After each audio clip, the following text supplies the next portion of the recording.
Hey everybody, Jerome Maldonado, and it's Wednesday, and it's Real Talk on Real Estate. Welcome everybody. Today I want to talk about why kids need to learn about real estate. And we just had Real Estate Domination 2021 this past weekend, and I got my kids up on stage. And you talk around your kids a lot about what you do for a living, and just what you do in life, and then your attitude and what you do in general, right? Because what I was always taught is people don't do what you say. They do and model what you do and how you act and what you say. And so I remember a mentor of mine years ago, he said, look, Jerome, the more of me that goes in your ears, the more is going to come out of my mouth and the more money is going to go in my pockets. And so your kids are around you, almost indefinitely as infants. And then as they grow, they have other influences in their life. They have coaches, they have their teachers, they have their peers, they have, all of their aunts, their uncles, their family outside of you, right? And so if your family's like mine, even though I've been an entrepreneur my whole life, there is almost none of my family that exercises the same belief system and the same entrepreneurial beliefs that I do. My wife does, but even her, she was bred into the typical 14,000 hours of our school system that we go in and do. And so you take 14,000 hours, got that light in the background. So you take 14,000 hours of school, right? And so in 14,000 hours, not 1 hour is ever taught about life in regards to life skill sets, finances, money, investing. And they may get a course or two where they have a day, 2, 3, 4 over the course of their entire 14,000 hours. They may total up maybe an hour, 2, 3, 4 hours if they get a good teacher that teaches them how to write a check, balance a checkbook, or something like that. But typically, those are not courses that are actually ever facilitated in school.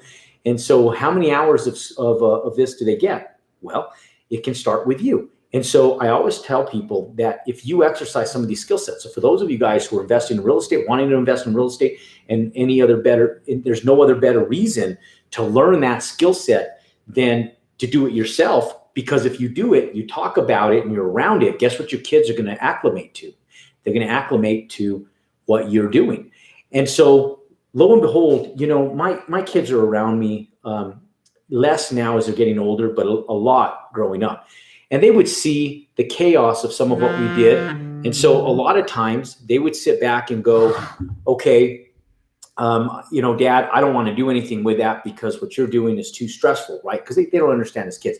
But we put them in sports, put them in athletics, and we get them pushing through life so that way everything in life is busy. Because the busier we keep them, the simpler life gets later on. And in sports, that's why I like sports. That's why I like kids with sports, is because it teaches them discipline. It teaches them to have a work ethic.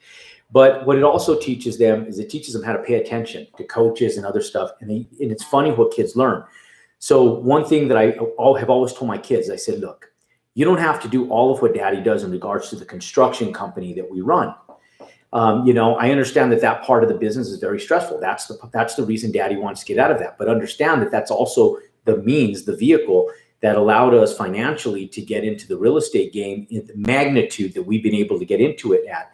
And so now they have one lucky advantage over what I did when I got started. And what that advantage is the fact that they have a father who understands the game extremely well. So one thing I've always told them, I said, look, I don't care about the construction, but the one thing you guys have to learn how to do is how to buy land and build houses.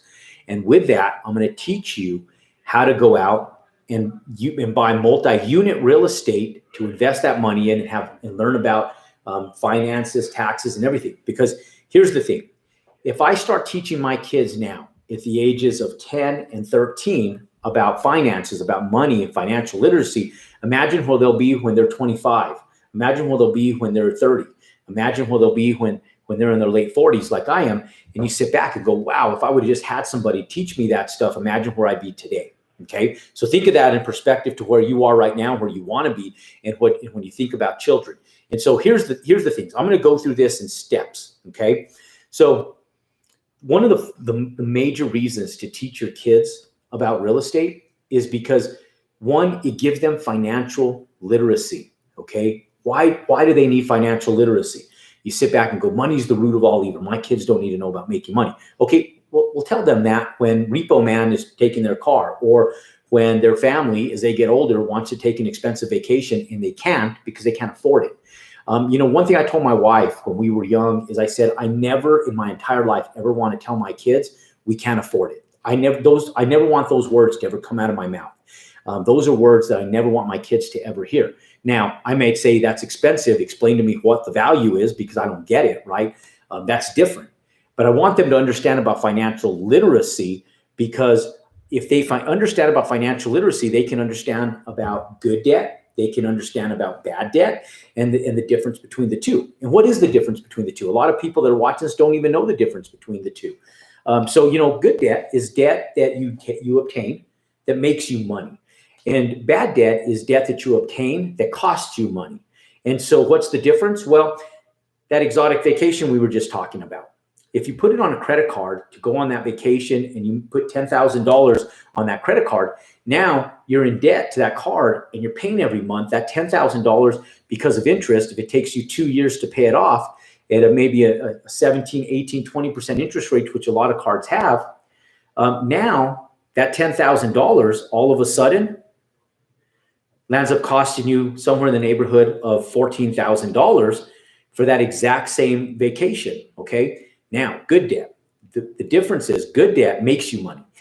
You teach your kids about real estate. You teach them how to go out and buy an asset, something that grows in spite of their efforts, and they can go to work, either accelerate the process of building their portfolio by doing this excessively over the course of maybe a decade or 2 decades, or they can set themselves up over the course of 5, 6, 7 years and then just enjoy life, right? But imagine if I just gave my kids real estate and I just said, here you go, guys, here's a portfolio of real estate. Have fun with it. Enjoy the money from it. Imagine how long it would take them to squander all of that money and all of that be gone. You know what they say, that people that win the lottery within 5 years are worse off than they were before they won the lottery, because they don't have financial literacy. And so what ends up happening is they loan money to people, they buy exotic cars, exotic homes, and they don't have any type of financial literacy. So if I gave them my real estate, essentially when I died, it would be like they won the lottery. They have a ton of money and they're sitting back going, yes, I have a ton of money. My dad went to work. He built this empire of real estate. I have millions upon millions of dollars, and I'm going to go enjoy life. Now they go out, and if they enjoy life in a brutal way, what's going to end up happening is they're going to squander all that money, and in just less than a decade, they'll probably be broke. And so instead of doing that, I teach them about good debt and bad debt, and I give them financial literacy. And so I sit back and I go, look, obtain debt that makes you money. How does debt make you money? Well, you buy assets that are cash producing, stuff you can lease, stuff you can rent, stuff that gives you tax benefits, the stuff they don't talk about in school. So for example, you sit back and you go, okay, I'm going to teach you how to go in and buy an asset. Well, how do you buy this? So you teach them about creative financing, okay? You go in, you teach them about creative financing. And you say, hey, daddy, how does a kid like me go out and buy a piece of real estate? And say, well, let's go look for one. Let's see if we can get owner financing. And they say, well, I'm too young. What if they don't give me a loan? Say, well, you can partner with somebody. Maybe that somebody's you as a parent, right? I'll sit back and say, hey, why don't we partner on it? But before we partner on it, you have homework to do. And just like they get homework in school, I give them homework at home to be able to learn about finances. Maybe you create a course on this at home with your kids. And maybe you do a little role playing with them where you sit back and you give them homework and you say, look, we're going to grade this course. And if you get an A in this course, we'll go out and we'll partner together. If you don't, and you fail this course because of your lack of commitment, then we don't buy this property together. But you give them some homework and you tell them, look, why don't you go out and find out? Because with Google, right, they could find a lot of information out, just like a lot of you guys Googling this right now. They sit back and say, look, why don't you go in and find out what owner financing is? You put them on, you let them go to work and watch their own videos about owner financing. You know, what is owner financing? Owner financing is when the owner of the property becomes the bank, and you're not dealing with an institution, you're dealing with an individual. How do you protect yourself from that? You put everything through escrow. You have an escrow attorney write up the documents for you, or you have an escrow company that is paid and hired to do that on facilitate that on your behalf. So you have security in your asset you obtain. You teach them about that. Okay. You teach them about money and finances. You co-sign on a loan. I remember when I was 15 years old, I wanted a truck. I was working at a grocery store and I wanted a nice truck. I had a piece of shit little car that I bought for like $750. It was like a 1985 Honda Civic. And I painted it blue, went to Pep Boys and put little pinstripes on it and seat covers and stereo systems. No matter how much lipstick I put on that ugly pig, it was still an ugly pig. And so I'll tell you, I bought a little truck and the little truck was cool. It was kind of tricked, lowered it down, put some rims on it, bought it with my own money, spent like $1,800 on it. But then I got to a point when I was like 16 years old, I was making enough money and I thought, you know, I want a Toyota 4x4 and I wanted a newer one. I found a used one that was like 2 years old. Went in and my dad told me it was too much for me to buy it off. He wanted me to focus on school and sports, but I was already working and I already knew what my paychecks were. And so I went in and I needed to create a reason why my dad would co-sign on this truck for me. I passed by and I saw this silver metallic truck that I just had to have. And so I remember driving past it, and I used to drive past it every day on my way to work to go to the grocery store. And I was a cashier checking groceries at a grocery store. Started off as a bagger, got promoted up to a cashier. Now, I remember sitting back thinking, damn, if I could buy that truck, I'd be the coolest cat in school. And it was just cool. I just love Toyota 4x4s. And so I had money saved in the bank, didn't really have a means to go out and spend it on things to spend it on. I had a car already. And so I had a little bit of money saved. And I finally convinced my dad. How I convinced my dad is I sat down and I said, hey, Dad. And now the way I learned this stuff is by working as a cashier. I was around money. We were handling about $20,000 of money through my register each and every day. And this was back in the early 90s when food stamps and welfare were coming in on paper checks. I remember AFDC, where you get government food, would come in on little checks. And so I learned about finances, learned about money from working at the grocery store. My parents really didn't talk to me about it, but I was just fortunate enough to be in a situation where I learned about money early on by being in the store. Learned about merchant accounts, merchant processing, and I had all this cash that we were doing. So I sat down and said, hey, Dad, look, the payments on this thing, if it's like 8%, because back then it was probably about 8%, you know, and I said, you know, if I look at it, you know, I talked to the bank. I remember going down to the credit union, talking to them down at the credit union. And I said, okay, my payments every single month are going to be about $450 a month. Well, Dad, I'm making, you know, $4.85 an hour with my shift differentials, because after a certain time you make a little more. I'm making about $5.25 an hour. And if I work, you know, a total of 30 hours a week. And so I did all the math, basically, is what I did for him. And I unfolded it. And I said, I'll still have money for gas and insurance, and I could make the truck payment. And I don't have to work full time. It'll be the same hours I'm currently working, doing exactly what I'm doing right now. And I'll still have a little bit of extra money to spend. It wasn't much. It was maybe like $10, $15 a week. But in 1990 or 1991 or whatever it was, you didn't need very much money. So I went back in and I convinced him. And what that did for me is it gave me credit. And so imagine what you're doing for your children when you teach them about finances, and then you teach them how banks work, institutions work. When you teach them about the actual banking systems and how they work as young adults, imagine how much further they'll be down the road. This would prevent them from going in and ruining their credit. And what happens to a lot of young kids when they get out of high school is they go to college. Guess what's parked on one of those big folding tables right when you walk into college in the university? A person selling you on MasterCard, Visa, Discover, and American Express right there, right when you walk in and you're getting your books. Right when you walk in, you're getting your books. The first thing that they have there, we got our back screen tripping on us, is you have somebody selling you a credit card.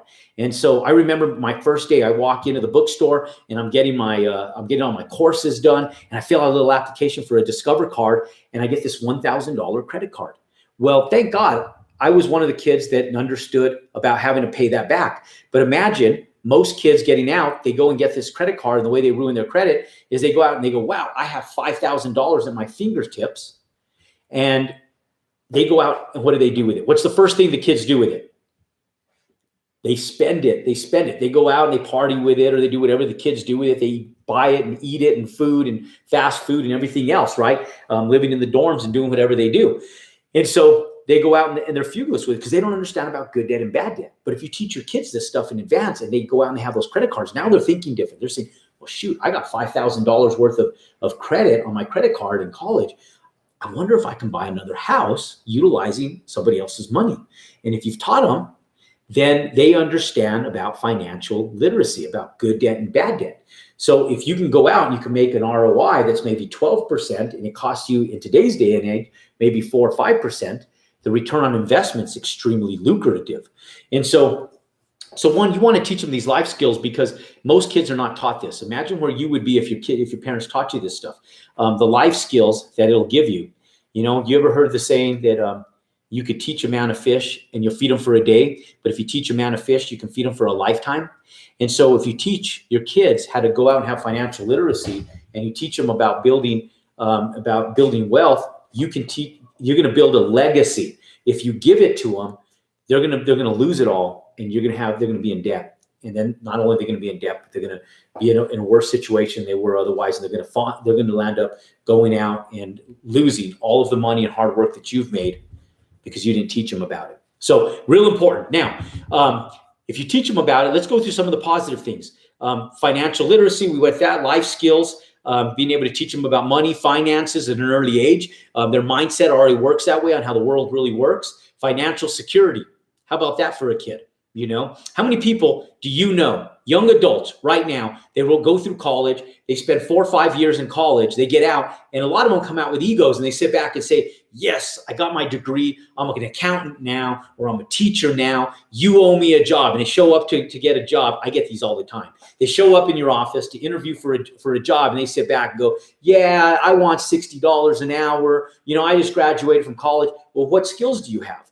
Well, where have you worked before? Well, and they can't answer any of that stuff. And so what happens is they land up on the back side of the burner, and I don't hire them. When I go through applications, I sit back, and the first thing I look for a few different things when I look at applications and resumes.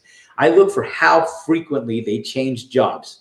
Okay, so if they changed they have a lot on their resume and they change jobs frequently, I throw them away, because why can't they stay put someplace? Why do they have no level of commitment wherever they worked? So for those of you young adults that are listening to this, understand, I've been an employer my entire life. For over 28 years now, I've been an employer.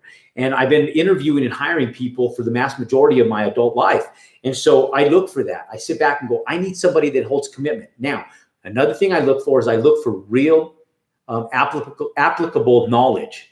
Not like, hey, I worked at Sonic for 3 years. Now, that's good. If you worked at Sonic, you were 16 years old, awesome. You worked at Subway, you were 16 years old, awesome. You worked doing sales for 4 years for Cutco knives, good, awesome. That's great, because now you have sales experience. But listen, you want stability, you want experience in the trade that you're going into. So when I look for people, I say, okay, this person worked for, like I had a young lady who worked for Citadel Communications. Citadel's big, right? And she was there for 5 years. And I sat back and I said, what happened? Why are you leaving now after 5-6 years? And she goes, Jerome, our office closed down. They downsized our area, and I was going to have to move 4 hours away to be able to keep my same position. The only thing they had was such a pay cut that it didn't make sense for me to stay anymore. I was better off going back into the job market and looking and putting myself out there to get hired someplace else. So that's where I found her. And rightfully so. Now I have a great employee because of it. But it was because she had longevity, but she had experience where I needed it, and she was great at what she did. And she didn't have circumstances that she got laid off because she was lazy. She got those skills. And so that's what people look for. So what if you teach your kids those skills? Now they have financial security, and they have skills that are going to help them no matter what they do. Okay. Now, most kids don't understand about taxes. And this is how a lot of kids get themselves into trouble. I didn't understand about taxes. In fact, when I first started making money, I didn't understand about tax write-offs or anything. So I remember when I first started making money, I was spending money. And then when I went back and did my taxes, my dad happened to be an accountant.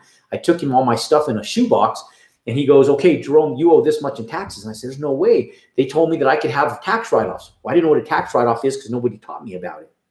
And so then we were backpedaling, trying to figure out how to write stuff off with taxes. But what if you teach them about the tax benefits of real estate today? And you teach them how beneficial it is to be able to buy real estate, have cash flow, but how to protect yourself against taxes, and how to offset your taxes, how to depreciate assets, how to go in and do what the wealthy people do. and you teach them those skill sets since today. And some of you guys may be sitting back going, well, I don't even know those, Jerome. I know. That's why I don't always just talk about kids. I'm talking to you guys about the benefits of teaching your kids this. But the reality is, I'm talking to you guys about learning this stuff yourself, because once you learn and you have the benefit of knowledge, what's great about knowledge is nobody can take it from you. You know, knowledge is the only thing in life nobody can take from you. Repo man can't come in and say, hey, Jerome, you didn't pay enough for the knowledge you got. Give me the knowledge back. You can't go back and get the knowledge extracted from you. Your college, university, you spent hundreds of thousands of dollars obtaining your knowledge there. They're not going to come back to you and say, hey, Jerome, you never paid your student loans. We want our knowledge back. Knowledge is one of those things that once it's up here, ladies and gentlemen, you own it, and you own it forever. You obtain it, you earn it, you own it. And when you die, you take it with you. Nobody else can take it. So while you're here on this earth, what you do is you share it. And you share that knowledge and you share that wisdom. And you give it back to your kids, the people you love. And like I do, try to give it back to as many of you guys that are willing to say, hey, I'm listening, I'm willing, I want to learn.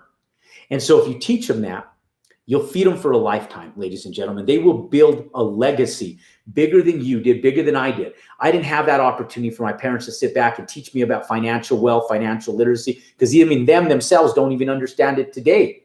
You know, my dad understands the tax laws. My dad understands about accounting and books. My mom understands about bookkeeping and accounting as well. And she also understands about how to be a director on a nonprofit organization. But they raise capital too. They don't earn it. It's not for profit. They understand how to grant write. They don't know how to go out and do this stuff with real estate. So ladies and gentlemen, I sit back and tell you, it doesn't matter what industry you're in, but the biggest benefit you could give your kids, the biggest gift you could give your kids is the gift of wisdom and knowledge. And I tell you guys, if you give them the gift of wisdom and knowledge, and you guys give them a PhD in real estate, finances, budgeting, they'll go out and they'll build a legacy bigger than each and every one of us, especially if you do it since they're at a very, very, very young age. So, you know, I went through a few key points, and I talked about tax benefits. We talked about financial security, financial literacy, life skills, creative thinking, okay? Creative thinking. What most people don't have in life is common sense, right? You know, you ever heard the saying that the least common thing in life is common sense? And it's true, because think about the way people live, okay? And what they do. There's a lot of common sense stuff out there that never get exercised or utilized among most people. They come in and they do things that I sit back and go, why? Why would you do that? You know, and I even tell my staff regularly, I'm like, okay, why are you thinking backwards? Like, they just go in like a hungry dog and just they're ripping through everything. Like on job sites, my guys would just start ripping into job sites. I'm going, look, guys, there's water lines, there's electrical. You got to think first.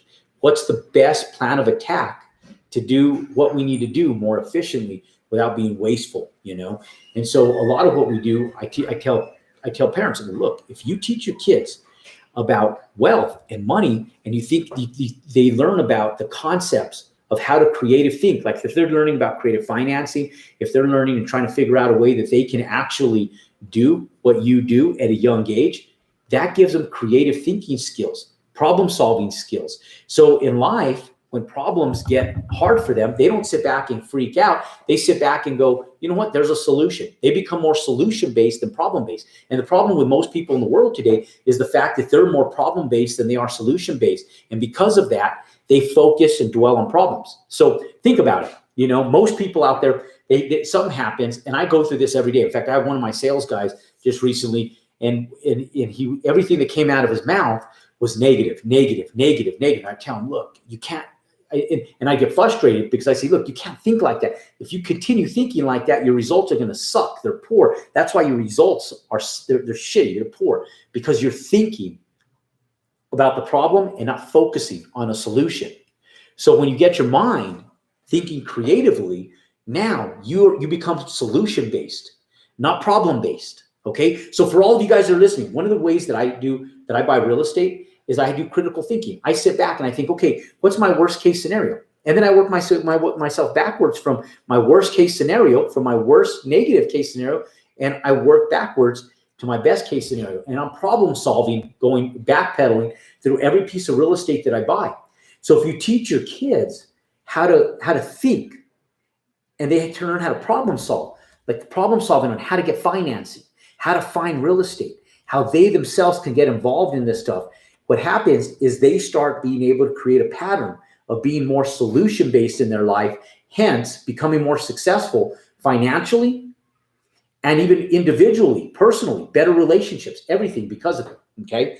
Now, what do I think that most kids, this was a question that came in, and I was just sitting here with Alec. Alec was dropping stuff off from the show here at our office a bit ago. And one of the questions, he said, what do you think that kids should focus on in school? And I said, here's the 3 things. So if you want to learn the 3 things that kids need to focus on in school, this is what I tell my children. As a businessman, as an entrepreneur, as a real estate professional, I sit back and I tell my kids, look, I know some kids are bad in math, some people are bad at math, but learn math. Okay, basic math. You don't have to get into high-end algebraic equations or calculus and logarithms and everything else out there. You can go in and just learn basic math, how to add, subtract, multiply, divide, and understand those and master those basic skills to a T. And when you do that and you learn math, that's one skill that I would have my kids getting tutoring in school to make sure that they're doing extremely well. Okay, math is essential. Okay, now reading and writing. I've always been dyslexic. Reading has been I read slow still to this day, but I would recommend that people focus their kids on learning how to read and write. Now, not spelling. Spelling, I don't spell worth a shit. You don't need to learn how to spell.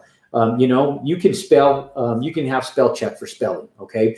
But I'm talking reading and writing skills. Why? Because now you're obtaining communication skills, which leads us to our 3rd skill, is how to speak. Right? When you can write well, you can speak well. You become more fluent. And when you become more fluent, you become more affluent, right? Financially, in every other way. And so I tell parents, I say, look, focus on math, focus on reading and writing, and focus on speaking. But apply the first 2 skills, 1, math, 2, reading and writing. And if you focus on reading and writing, their speaking skills will improve immediately. So why do I put my kids on stage when they're 10 years old, 11 years old, 12 years old, 13 years old? Because the speaking skills are priceless. When you can teach a kid how to communicate with everybody on this earth and their social communication skills are well polished, ladies and gentlemen, everything else is simple, because all negotiations, real estate, everything you do comes from us being able to express ourselves on what we're doing through negotiations, arguments, anything. When you have any type of disputes, or when you're just trying to build a relationship with somebody, it's important. So those are the skills that I tell kids to get in school. Everything else is extra. They learn about history, it's extra. That's great. They learn about history, awesome. But as children, those are the skills they need to learn about. Then when they get home and they work with you guys, you teach them about real estate, you teach them about life skills, you teach them about financial literacy, good debt, bad debt. You teach them about financial security and how the world really works around money. So those of you guys who get offended by it, I'm sorry. You can turn off the video now. You can go live your broke life and teach your kids how to live that broke life.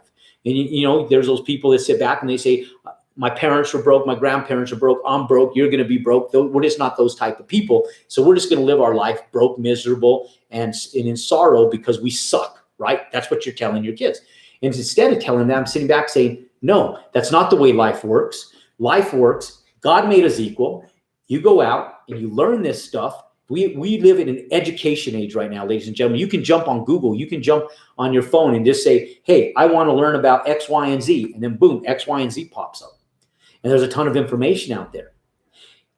So why don't you take that information, learn on it? You don't have to go back into the Britannica encyclopedias that were sold in the 1980s. The Britannica encyclopedias, ladies and gentlemen, they're dated. They're out of date. They're worthless in regards to information. We live in an information age where you can Google this stuff, get this information, and now learn it yourselves. Go out and apply it. And as you apply it and you learn it, bring your kids along with you for the journey. Bring them along with you for the ride. Because the best thing you can do for your kids is give them wisdom, give them knowledge, teach them about financial literacy, teach them about real estate, and teach them how to go out and create stability through the means of real estate, through passive income, creative thinking, teach them about the tax benefits, and give them a life skill that they can build a legacy on instead of going out and having them hindered through life by not being able to teach them these simple skills that most people out there never obtain and never have. Ladies and gentlemen, welcome to Real Talk on Real Estate. If you like any of what we're saying and you agree with what we're saying, then give us a thumbs up. And if you hate what I'm saying and you think you should teach your kids science, social science, and everything else that they're learning in school right now, then give me a thumbs down. Comment below. Let us know. Subscribe to our YouTube channel for content just like this so that you're notified for more information, more content just like this. Ladies and gentlemen, go out and make it a great day. God bless y'all, and go out and compound your success, the success of your kids, your family, and our future generations. Our kids are the most important living and breathing souls on this earth. They are our future. Ladies and gentlemen, give them a good one. Go out and compound your success.